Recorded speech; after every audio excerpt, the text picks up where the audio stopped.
en esta comunicación que cierra el último panel del Congreso, en realidad. Mi comunicación se titula La sinrazón y la razón sistemática, apuntes sobre psicopatología en clave kantiana. Y la voy a leer para ir en un orden así muy estricto. Dice Kant en la antropología desde el punto de vista pragmático que la locura no consiste en un desarreglo de la razón. No es que el loco razone incorrectamente, sino que su razonamiento opera desde otros presupuestos diferentes y se aplica a otros datos. Pero sus principios siguen siendo los mismos. La oposición de Kant a todo innatismo le lleva, entre otras cosas, a hablar de usos más que de contenidos de la razón. Y entre esos usos están los de la razón científica, los de la razón práctica, los del entusiasmo revolucionario, los del fanatismo y también los de la locura.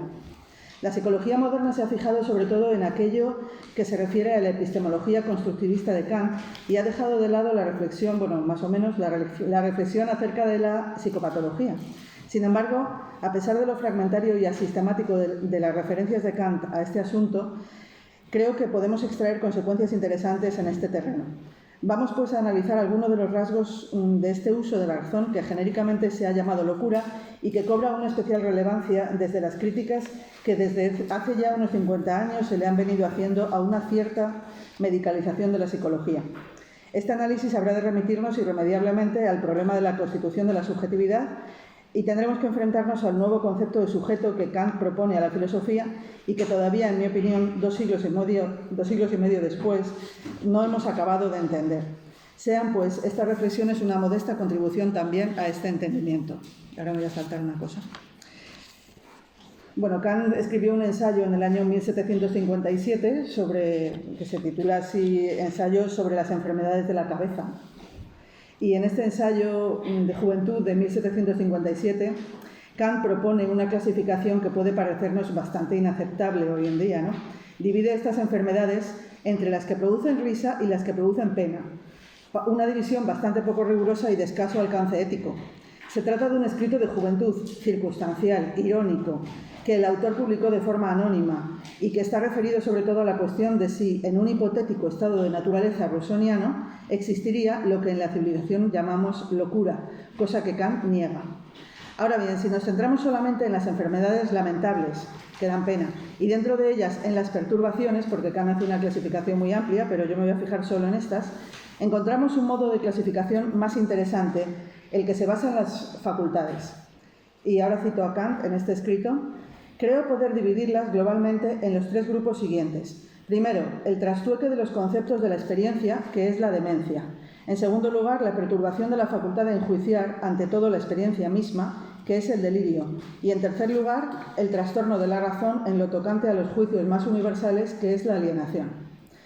La traducción es mía, así que los conceptos así de psiquiatría pues son muy discutibles, claro. Así estaríamos ante la división de las facultades del conocimiento, sensibilidad, entendimiento y razón, aunque Kant admite que puede haber un trastorno combinado de varias de estas facultades. El primer tipo de trastorno consiste en confundir precisamente el sueño con la vigilia, algo que es muy común y que le pasa a todo el mundo, según Kant. Cito: cuando nada más despertarnos nos quedamos indolente y apaciblemente en la cama y nos distraemos dibujando con la imaginación formas humanas de aparente precisión, a partir, pongo por caso, de los desordenados pliegues de las cortinas o de las manchas de una pared cercana, entonces se trata de una ilusión que nos entretiene de modo nada desagradable, pero que podemos disipar en el momento en que deseemos. Como solo estamos soñando a medias, cuando esto ocurre, somos dueños de la quimera. Pero si se produce en mayor grado algo semejante y la atención propia del estado de vigilia no es capaz de distinguir lo que en esta engañosa ilusión pertenece a la fantasmagoría, este trastorno da pie a la sospecha de que estamos ante un fantaseador. Este tipo de autoengaño en las sensaciones es, por cierto, muy común. Fin de la cita.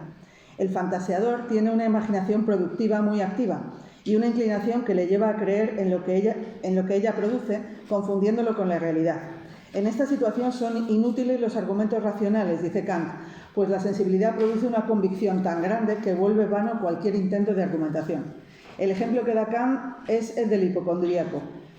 El demente o fantaseador simplemente tiene una experiencia diferente de los demás, pero la juzga y la entiende correctamente. Es capaz de hablar de ella con coherencia, valorarla, aunque no la comparta con nadie. El siguiente paso, la alteración del juicio o del entendimiento, se basa en los hechos comunes, en la experiencia compartida por todos, pero les da una interpretación diferente, como hace el melancólico o el paranoico. Y en cuanto al desorden de la razón, que es el tercer tipo, es el incapaz de establecer relaciones entre los juicios y se llama alienación mental.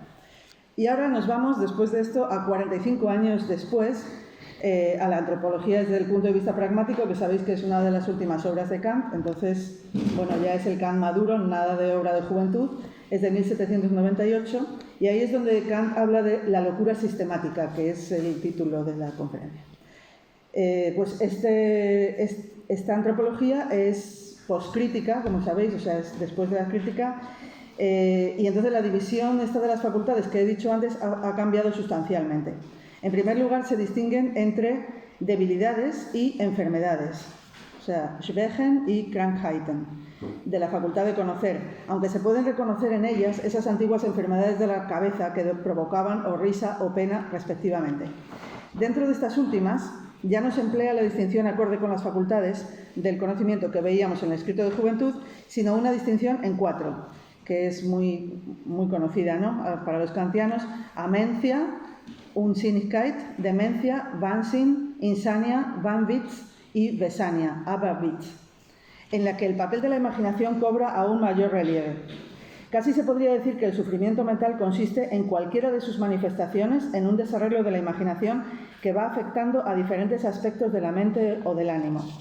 La imaginación, pues, que 40 años antes era considerada como perteneciente a la sensibilidad, pasa a tener un papel propio, como veremos a partir de ahora. Bueno, de estos 4 tipos de locura es la última la que más nos interesa. Es la que Kant denomina la locura sistemática y de la que afirma que es una sin razón, entendiendo por esta una forma de razón positiva, pero distinta o alternativa de la habitual. También le reserva el término Verrücktheit, que es el que generalmente se emplea para locura en alemán, que significa, así textualmente, significa remoción o desplazamiento, en realidad. En efecto, dice Kant, el que sufre este estado se ve desplazado a un lugar ajeno al sentido común. Vamos a leer con detenimiento el párrafo en el que Kant hace el esfuerzo de intentar comprender esta situación que acabamos de denominar locura sistemática con él, con sus propias palabras, ¿no? Así que ahora voy a leer un texto un poquito largo y vamos a analizarlo a ver qué es esto de la locura sistemática, si os parece bien. Bueno, empieza la cita. Pues en este último tipo de perturbación mental no hay meramente desorden o desviación de la regla para un uso de la razón, sino también hay una positiva sin razón, un Vernunft, es sin razón.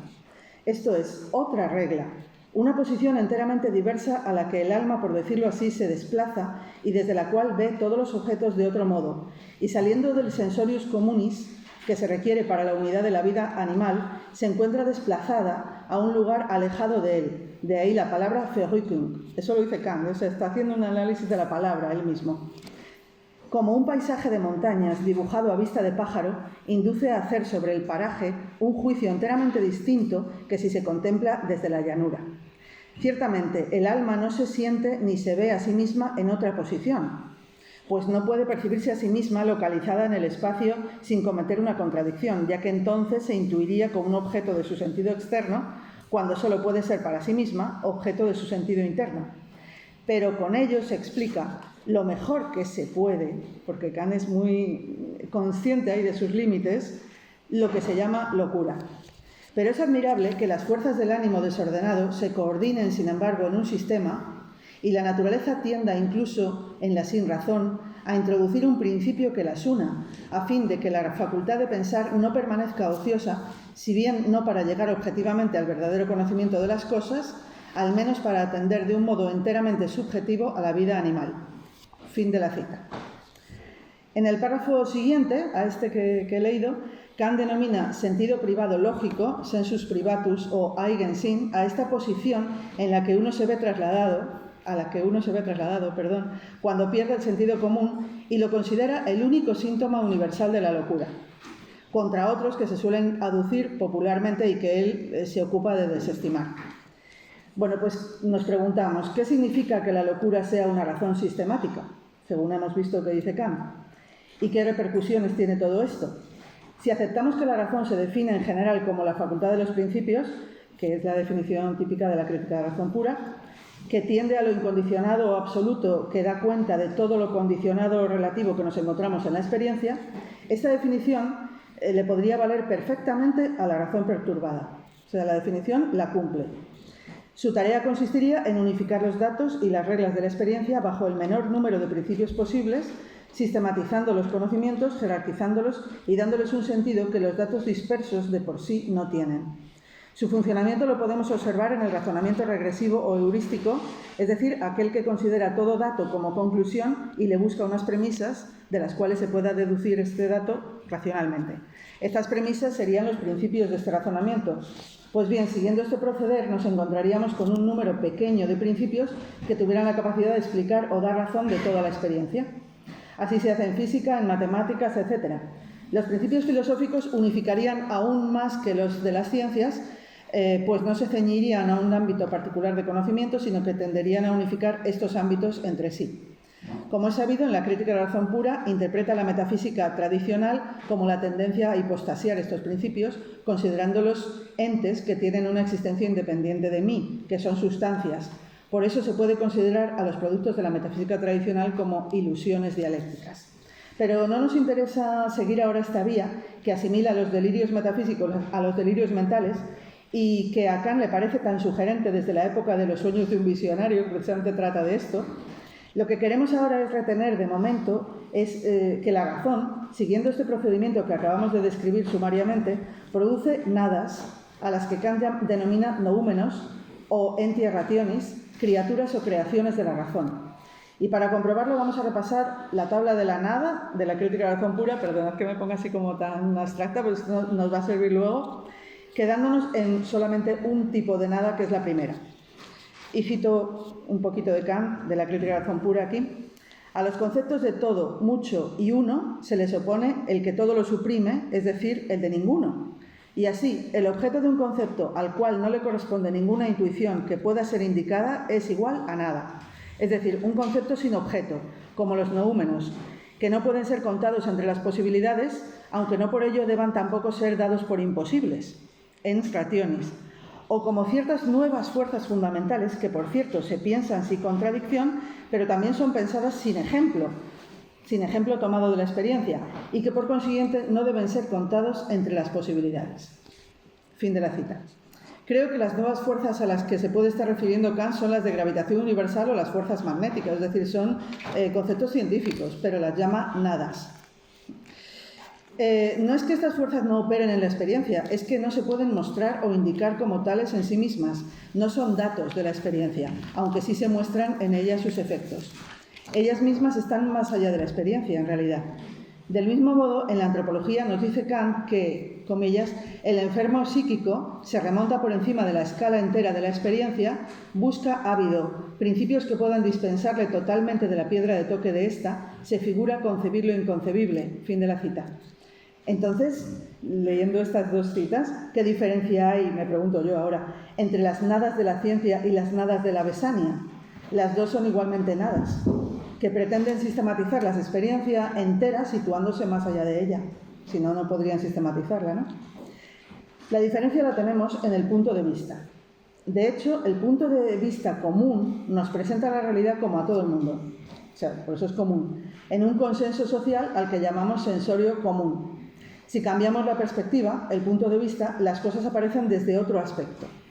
Kant no dice que un aspecto sea más verdadero o mejor que el otro. La única justificación del punto de vista comúnmente aceptado es precisamente que es comúnmente aceptado. No hay ninguna otra justificación. Pero en sí mismas y como tal las cosas no tienen ningún otro criterio de justificación. Las cosas son las mismas, el impulso sistemático también es el mismo. Lo único que cambia es que el científico se queda en el sentido común y el perturbado avanza hacia un sentido privado. Con esto entramos en el problema del uso privado y del uso común de la razón. Una pareja de términos muy relacionada con el uso privado y el uso público de la razón, que, como sabéis, tiene una perspectiva política en la que no vamos a entrar aquí, desde luego. Pero están tan relacionados que en la antropología, a continuación del texto que hemos citado, ese tan largo, Kant se desliza de una pareja a la otra para defender la libertad de prensa y para atacar la censura, pues considera que ésta deja a los autores en un uso privado de la razón. que ya sabemos que el uso privado de la razón es el mismo que tiene el enfermo mental, entonces, ¿no? No vamos a seguir esta consecuencia política, como digo, tan solo recordaremos que un uso privado es un uso en el cual uno se priva de algo, que pertenece de suyo a la naturaleza del conocimiento, y eso que le pertenece de suyo es la comunicación, la difusión, la discusión pública, la confrontación con otras opiniones. En este sentido, es una práctica incompleta de aquello en que consiste razonar, porque le falta este aspecto de comunicación. Kant indica que el que sufre de besania es autosuficiente, cosa que la razón no lo es nunca, pues como hemos visto, necesita la polémica y la controversia. La locura se aísla en su visión, que no comparte con nadie. No es que no tenga razón, es que no la comunica. No es que lo suyo no sea verdad, es que su verdad es exclusiva. El principio de publicidad es, de hecho, el único criterio al alcance de una razón finitista, como el concepto de razón que usa Kant, razón finita, ¿no? Que no puede esperar que ninguna demostración de la existencia de Dios, imposible e ilusoria en sí misma, según Kant, le salve de la posibilidad del delirio. Podríamos decir, pues, que ante la ausencia de Dios solo nos queda la conversación, el intercambio de información con los demás. Vamos a seguir en otro aspecto del texto. Vamos ahora al aspecto que en el texto de la antropología que estamos comentando creo que resulta muy significativo, en el que Kant aclara que no es que el alma se vea a sí misma en el espacio. ¿Os acordáis que decía, no es que el alma se vea a sí mismo, eso es imposible, ¿no? Y lo decía ahí como desmenuzándolo un poco, ¿no? Bueno, no es que se vea a sí misma en el espacio, pues esto es imposible, solo se puede contemplar en el sentido interno, en el tiempo, ¿no? El tiempo es el sentido interno, ¿no? De la sensibilidad.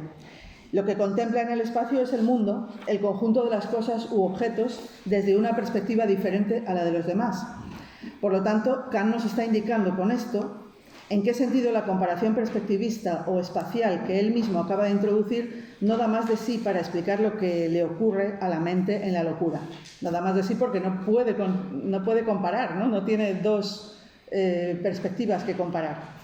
Kant se plantea cómo explicar la locura de la mejor manera posible, pero a la vez es consciente de que no se puede explicar perfectamente cómo explicamos un fenómeno del mundo. ¿Y por qué? Pues porque el alma no aparece en el mundo. Él llama alma, ¿no? Lo podríamos llamar sujeto. No aparece en el mundo frente a nosotros con la distancia imprescindible para que podamos conocerla como un objeto puesto frente a nuestro conocimiento, sino que solo aparece en ese escenario interior temporal en el que las cosas no son cosas, sino acontecimientos, vivencias, fenómenos que se suceden unos a otros en el tiempo. Para entender esto tenemos que introducirnos en el problema filosófico de la subjetividad, aunque sea un poquito. Durante toda la historia de la filosofía se ha intentado considerar el yo como una sustancia que piensa. Bueno, toda la historia no, pero eso es lo que piensa Kant, ¿no? El resultado más acabado de este intento lo tenemos en el racionalismo. Este ha sido el modo en que históricamente se ha pretendido acceder al sujeto. Ahora bien, convertir la mente, el alma o el psiquismo, como queramos llamarlo, en una sustancia es para Kant caer en una ilusión dialéctica. Kant está dispuesto a defender que no sabemos mucho de lo que la metafísica histórica, pero también la ciencia más moderna, se empeñan en decirnos que sí sabemos. Por ejemplo, no sabemos si permanecemos en el tiempo, no sabemos si somos uno o muchos, no sabemos si tenemos una identidad o una mismidad, no sabemos si podemos actuar libremente en el mundo o no, no sabemos cuál es nuestro origen o si existimos desde siempre, y tampoco sabemos si nuestras percepciones tienen una causa fuera de nosotros. La crítica de la razón pura es un catálogo de no saberes, que la razón pretendía saber actuando ella por sí sola, autosuficiente, delirante, porque eso es lo que quiere decir el término que emplea Kant, überschwänglich, o sea, yendo más allá de lo que sabe, como hemos dicho que actúa cuando está enferma, precisamente. Estas cosas que no sabemos son los paralogismos de la razón, eso estoy diciéndolos de forma que se vean más claros, pero es la lista de los paralogismos de la razón pura, ¿no? Pero lo único que sabemos de nosotros mismos es lo que averiguamos de nosotros como fenómenos en nuestra experiencia interna, repito, ¿no? Ahí podemos contemplarnos en un paraje interior como fenómenos temporales afectados por pasiones, por impulsos, por inclinaciones, por placeres, dolores, deseos, sensaciones, sentimientos de todo tipo, conocimientos. Pero en esta observación no se nos revela ninguna identidad ni permanencia, sino un flujo continuo de representaciones y de sensaciones. Este es el terreno de estudio de la psicología, que Kant defiende como una fisiología del sentido interno, esa es su definición, Y esta psicología no puede convertirse nunca en una ciencia, dice él, esa es su opinión, en el sentido fuerte que Kant le reserva a las ciencias como las matemáticas o la física, que ese es el sentido fuerte del término, pues no puede ni va a poder nunca emitir juicios sintéticos a priori. Y si no puede, pues entonces no puede ser una ciencia según Kant. Y la razón de esta impotencia es precisamente que el terreno de su investigación no es el espacio externo que todos podemos compartir, o sea, y comunicar y tener en común, sino la sensibilidad interna de cada uno, ese paraje interior del que hablábamos antes. Kant, al desenmascarar las pretensiones del racionalismo en cuanto a la psicología, está denunciando también, siglos antes de que aparezcan, las pretensiones dogmáticas de una pretendida psicología científica que quiere estudiar la subjetividad como si fuera una sustancia o una cosa. Pero esto no es de extrañar, pues lo que en su época hacía el racionalismo responde a una tendencia inveterada de la razón a salirse de sus límites y hablar de lo que no sabe. Este yo, que podrá ser muchas cosas, pero que lo que sabemos es lo que no es una sustancia, no es el único del que habla Kant. Kant habla de otro yo, que es precisamente el que contempla este fenómeno, del yo empírico temporal. Este desdoblamiento no es nada extraordinario, sino algo que va de suyo, pues en cualquier acto de visión siempre hay el que ve, o recuerda, o imagina, o piensa, y lo visto por él. Y cuando el yo intenta contemplarse a sí mismo, aparece el yo contemplado y el yo que contempla. O, como dice Machado, el ojo que ves no es el ojo porque tú lo veas, es ojo porque te ve. Ahora bien, el yo que mira no puede verse a sí mismo, pues esto significaría automáticamente convertirse en un fenómeno u objeto. Y creo que es a él al que se refiere el texto de la antropología que venimos comentando. El yo que mira, que instaura un punto de vista desde el cual despliega una perspectiva sobre el conjunto de los objetos del mundo, incluidas las personas e incluido él mismo como fenómeno.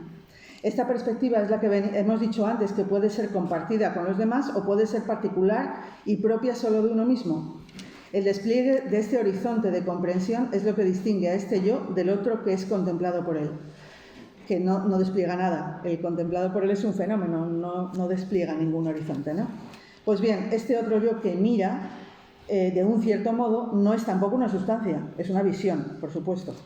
Y todavía menos que el otro puede ser tema de investigación para una ciencia, pues no es solo que no sea un objeto, el yo empírico tampoco era un objeto, como hemos visto, sino que ni siquiera tiene contenido. Es la condición formal del conocimiento, lo más pobre de todas mis representaciones, la llama Kant, que simplemente se limita a estar ahí para abrir el mundo. Kant le denomina a veces a percepción, sujeto trascendental igual a X, función de síntesis. Estoy citando partes de la crítica de la razón pura donde habla de él. Afirma taxativamente que de él no podemos tener el más mínimo conocimiento, le niega cualquier rasgo, incluido el género y la personalidad, y dice que él, ella o ello ha de poder acompañar a todas mis representaciones, pues solo sirve para representar todo pensar como perteneciente a la conciencia, siendo el vehículo de todos los demás conceptos en general. Pues bien, es este punto de vista, esta instancia, esta X, la que sufriría las enfermedades que hemos llamado mentales. Kant todavía piensa que tiene que ser una instancia individual, o sea, aunque dice que no tiene ni género, por lo menos habla de ella en singular, dice esta instancia. Pero la filosofía posterior ha reconocido que el enfermo puede ser un individuo concreto que, como dice Kant, tenga un sentido privado, pero también, como han sabido ver algunos desde Nietzsche y Freud, un sujeto colectivo, la sociedad entera, con su horizonte compartido, ¿no? Con eso se desbarata la única posibilidad de salvación que Kant veía en el sufrimiento psíquico, que era la salvación por el retorno al sentido común. Pues resulta que este también puede estar enfermo, el sentido común, ¿no? Esto supone abandonar la idea optimista de que en lo universal se encuentra lo bueno, lo salvífico, para admitir con Nietzsche que la posibilidad de que la perspectiva de la mayoría, de los demasiados, a lo mejor es la del rebaño.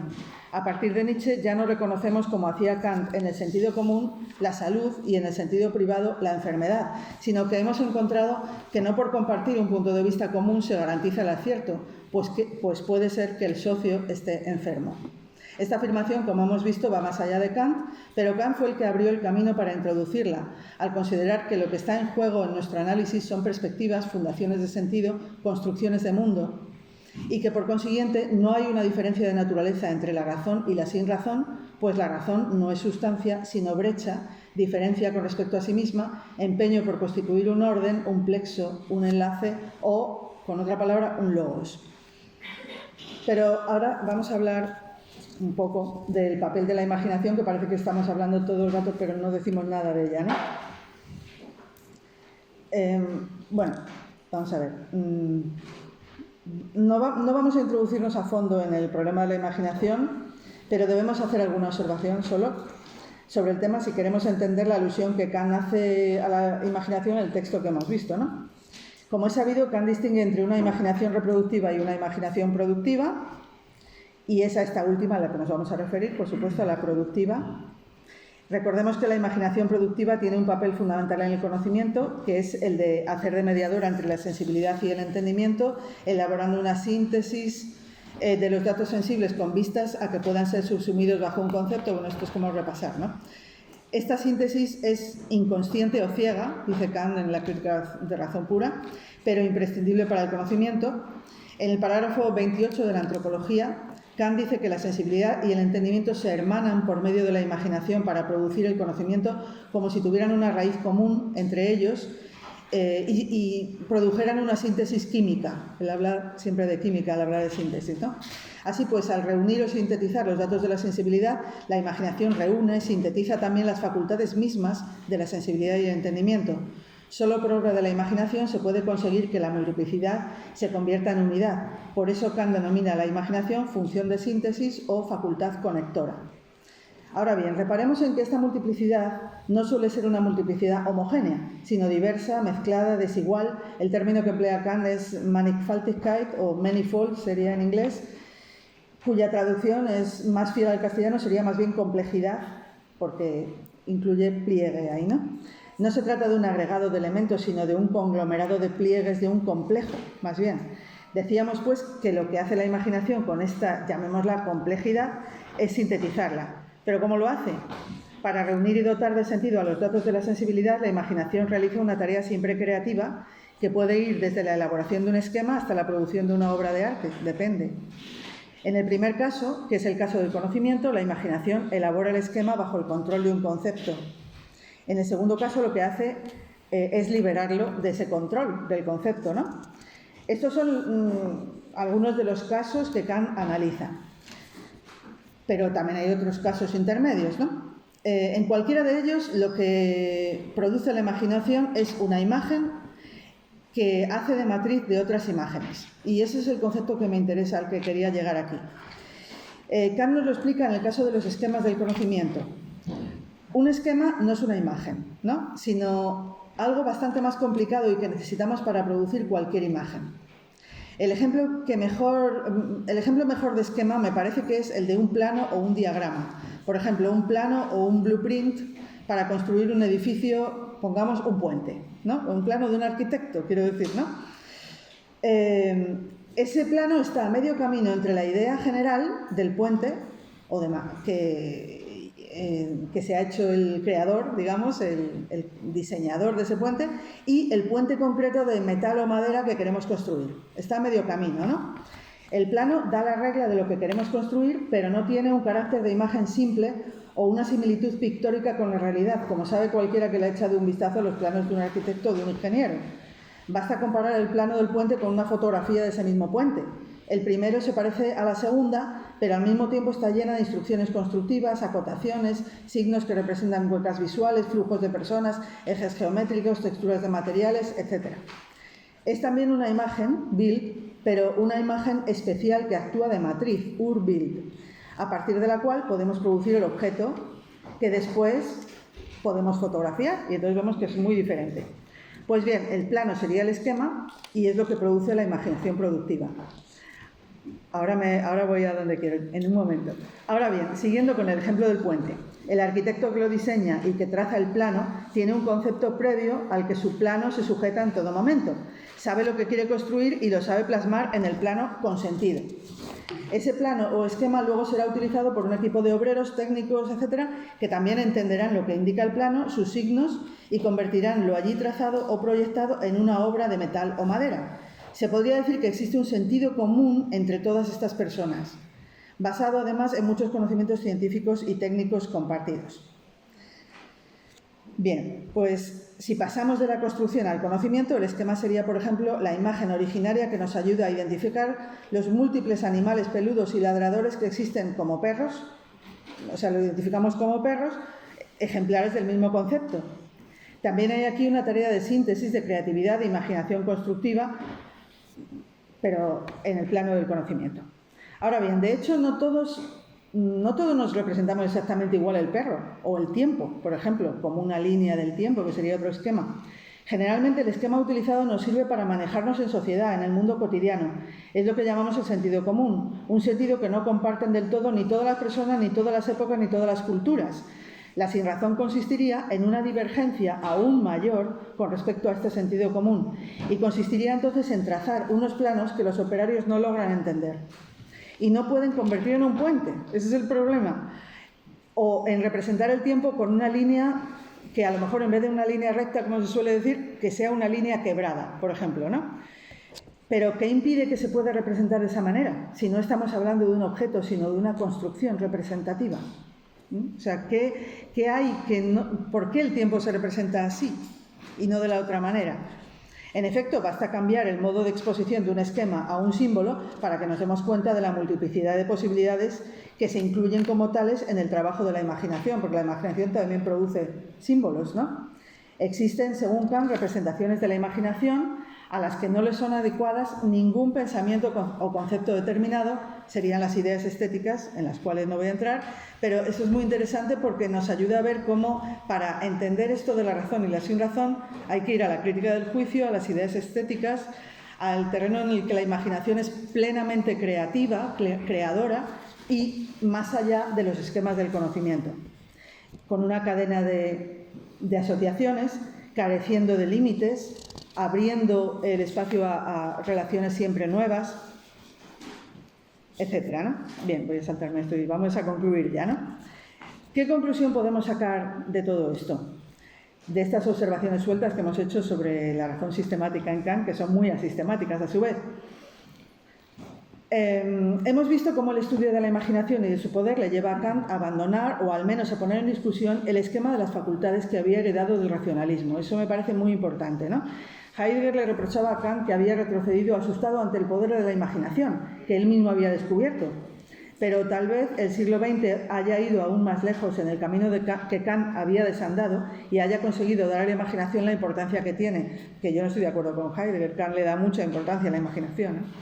Si esto es así, una de las consecuencias para el problema que nos ocupa sería que la razón y la sinrazón ya no se tendrían que oponer, como si la última fuera una carencia de la primera, un defecto, una falta, una negación, o como si entre ellas hubiera una disyunción excluyente, sino que más bien tendríamos que pensar esta relación como una vecindad de caminos diferentes, pero no excluyentes, una diferencia de miradas o de perspectivas, entre las cuales no habría una relación de subordinación, carencia, supremacía, sino un modo diferente de construcción de sentido. Otra consecuencia que podríamos extraer de este punto de vista es que tal vez no haya que separar tanto el terreno de la estética del problema que nos ocupa, que es lo que decía antes, ¿no? Seguramente en esto estarían pensando Dubuffet y los teóricos del art brut. La imaginación actúa otra vez aquí de enlace que sirve para explicar cómo se construye la realidad y cómo se construye una obra de arte. Y todo esto nos lleva, para terminar, a una comprensión del sujeto diferente en la que tenemos que reconocer modestamente que aún nos queda mucho por pensar. Y lo dejo aquí porque ya me pasa.